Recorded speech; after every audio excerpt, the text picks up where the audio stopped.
దీంట్లో భాగంగా మీ అందరినీ నా విన్నపం, నా విజ్ఞాపన, నా అభ్యర్థన, వైసీపీ వ్యతిరేక ఓటుని చీలనివ్వకుండా అందరం ఒకే మాట మీద నిలబడి ఎక్కడైతే భారతీయ జనతా పార్టీ అభ్యర్థులు ఉన్నారో వారికి మన సంపూర్ణ బలం టీడీపీ జనసేన బలం ఇవ్వడం, అలాగే టీడీపీ ఎక్కడైతే నిలబడిందో సంపూర్ణంగా జనసేన బీజేపీ మద్దతుదారులు, జన సైనికులు, కార్యకర్తలు, బీజేపీ కార్యకర్తలు అందరూ మద్దతు ఇవ్వడం, అలాగే జనసేన పోటీ చేస్తున్న చోట టీడీపీ మద్దతుదారులు, టీడీపీ కార్యకర్తలు, టీడీపీ మహిళలు అందరూ కూర్చొని జనసేనకి మద్దతు ఇవ్వడం.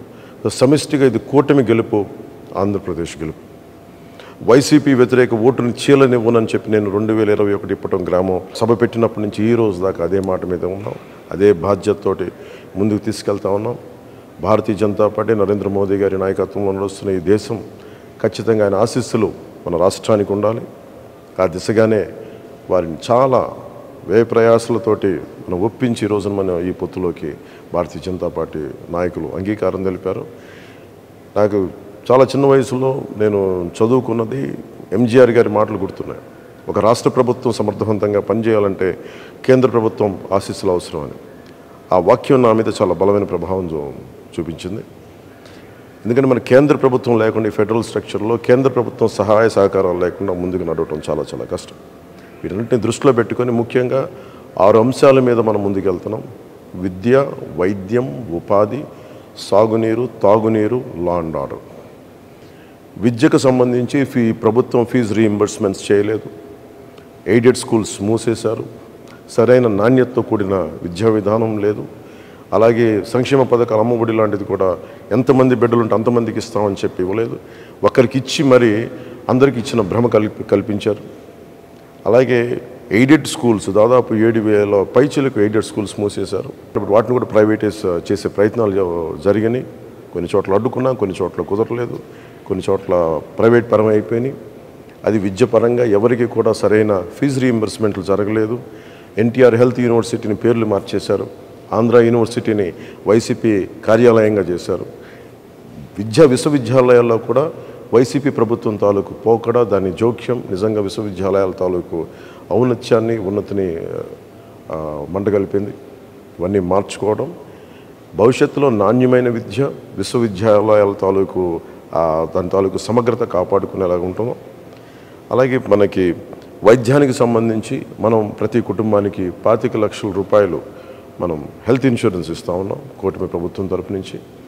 అలాగే primary health care, secondary health care, tertiary health care అన్ని గవర్నమెంట్ హాస్పిటల్స్ని చాలా బలోపేతం చేస్తాం.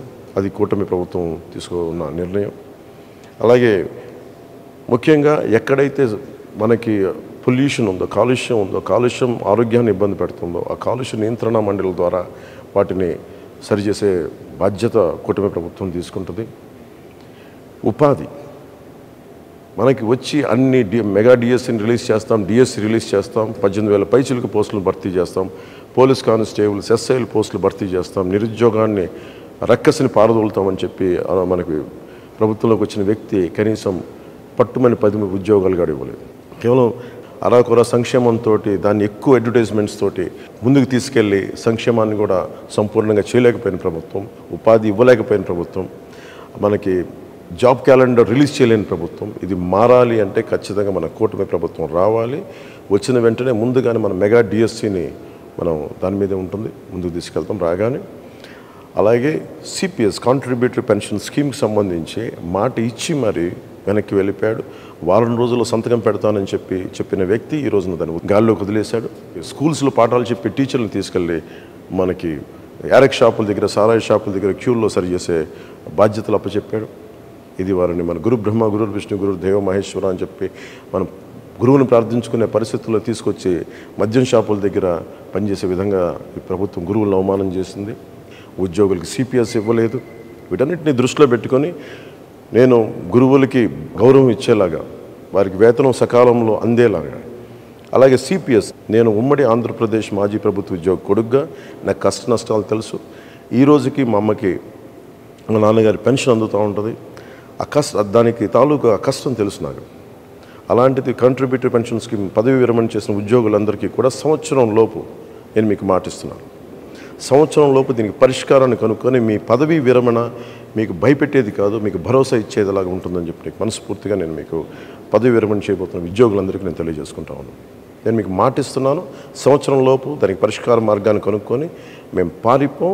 నేను మీకు మాటిస్తాను, నేను నిలబడతాను. అలాగే సాగునీరు, మనకి ఇన్ని ప్రాజెక్టులు ఉన్నాయి. ఈరోజు మెగా ప్రాజెక్టు 2004 నుంచి ప్రత్యేకించి జల యజ్ఞం మన పదం అని కానీ జల దోపిడీ అయిపోయింది. ఎక్కడైతే సాగునీటి ప్రాజెక్టులు ఉన్నాయో ఉన్న ప్రాజెక్టులని సరిగ్గా మెయింటెనెన్స్ చేయకుండా, కాలువలు పొడికలు తీయకుండా, డ్రైనేజీలు సరిగ్గా తీయకుండా, డ్రైనేజీలను అలాగే లాకులు ఇటువంటి కనీసం మినిమం మెయింటెనెన్స్ కూడా చేయకుండా చాలా వేలాది లక్షలాది ఎకరాల ఆయకట్టు సరైన నీటి సౌకర్యం లేక, చివరి ఆనకట్టుకు చివరున్న పొలాలకి సరైన నీటి సౌకర్యం లేక నలిగిపోతున్నారు ప్రజానికి. గిట్టుబాటు ధర లేదు, మద్దతు ధర లేదు, ధరల స్థిరీకరణ నిధిని సంపూర్ణంగా అది తీసుకెళ్ళలేదు. అందుకని నేను కౌలు రైతులకి సొంత డబ్బుని ఇచ్చిన వాడిని, కౌలు రైతాంగానికి, రైతులకి, అన్నం ముద్ద పెట్టే రైతులందరికీ నేను మీకు మనస్ఫూర్తిగా మాటిస్తున్నా, మీ క్షేమం కోసం, మీ సంక్షేమం కోసం కూటమి ప్రభుత్వం అండగా ఉంటుంది. అలాగే ముందు బాధ్యతగా మొదటి రాగానే ఏవైతే మైనర్ ఇరిగేషన్, చిన్న ఇరిగేషన్ ప్రాజెక్ట్స్ ఉన్నాయో వాటిని తొందరగా పూర్తి చేయడంతో పాటు ఉన్న ఇరిగేషన్ ప్రాజెక్ట్స్ని సమర్థవంతంగా పనిచేసేలా తీసుకుంటాం. ఇరిగేషన్, డ్రైనేజ్ వీటన్నిటిని సరి చేస్తామని మీకు అందరికీ మాటిస్తూ, మీకు రైతు భరోసా కేంద్రాల దగ్గర నుంచి ప్రభుత్వం నుంచి మీకు సరైన మద్దతు రాలేదు. అవి బాధ్యతగా తీసుకొని అది మీ సంక్షేమం మా మొదటి బాధ్యత. దానికోసం మేము వెన్నంటే ఉంటాం. మీ కష్ట నష్టాలకి కూర్చొని వీళ్ళలాగా మీ కష్టాలు వస్తే వర్షం పడితే రైతుల్లో మొలకలు రాక ఏమొస్తుందని చెప్పి దిగజారుడే మాటలు అలాంటి ప్రభుత్వాలు కాకుండా బాధ్యతగా మీరు ఒక మాట మాట్లాడితే చేతులు కట్టుకొని మీ దగ్గరికి వచ్చి మేము మీ సమస్యలను తెలుసుకొని మేము మీకు అండగా ఉంటాం. అలాంటి ప్రభుత్వం రాబోతుంది కూటమి ప్రభుత్వం. తెలియజేసుకుంటూ రైతన్నలకు తెలియజేసుకుంటూ ముఖ్యంగా మనకి తాగునీరు ఏ మూలకెళ్ళినా, ఏ నియోజకవర్గానికి వెళ్ళినా మినిమం కనీసం ప్రాథమిక హక్కు అది మంచి నీరు రావటం అనేది. అలాంటి మంచినీరు కూడా ఇచ్చే పరిస్థితుల్లో లేదు. కేంద్ర ప్రభుత్వం జల్ జీవన్ మిషన్ అనే ప్రధానమంత్రి గారి ఆధ్వర్యంలో ప్రధానమంత్రి జల్ జీవన్ మిషన్కి నిధులు వచ్చినా కానీ ఈ ప్రభుత్వం దాన్ని ముందుకు తీసుకెళ్ళలేదు. మేము మీకు మాటిస్తున్నాం, అహిర్నిశలు మేమందరం బాధ్యత మరి తీసుకొని మనకి కనీస రక్షిత మంచినీరు ప్రతి ఇంటింటికి అందేలాగా మేమందరం బాధ్యత తీసుకుంటాం అని మీకు తెలియజేసుకుంటాం ప్రతి ఒక్కరికి. అలాగే మధ్యతరగతి కుటుంబాలకి మీరు కష్టాలు నలిగిపోతూ ఉన్నారు, ఎక్కువ మీరు కూర్చోబెట్టి అందరూ మీరు నలిగిపోతారు, ట్యాక్సులు కడతారు, మీరు సంక్షేమ పథకాలు ఉండవు. మీకు కనీసం మీకు ఇవ్వగలిగింది భరోసాతో కూడిన ప్రభుత్వం ఇవ్వాలి, లేదంటే మీకు ధరలు తగ్గించే ప్రభుత్వాలు ఉండాలి. అందుకనే కూటమి పెట్టుకుంది ముఖ్యంగా 3 సిలిండర్లు మహిళలకి ఉచితంగా ఇవ్వాలని, బస్సు ప్రయాణం ఉచితంగా ఉండాలని ఇలాంటి సంక్షేమ పథకాలతో ముందుకు వస్తున్నాం. ముఖ్యంగా నిరుద్యోగులకి ప్రతి నెల మనకి ఉద్యోగం లేనప్పుడు నిరుద్యోగ భృతి వీటన్ని ముందుకు తీసుకెళ్తాం. ఎన్నోసార్లు జనవాణి కార్యక్రమంలో నేను ఒకటి నిర్ణయించుకున్నాను, చాలా ఆవేదనతోటి అందరికంటే వెనకబడిన వాసులు మేము, మమ్మల్ని సమాజం గుర్తించదు, మా కష్టాలను గుర్తించదు అని చెప్పి దివ్యాంగులు నాతో పెట్టుకున్న గోడు నన్ను ఎప్పుడు కదిలించేసేది.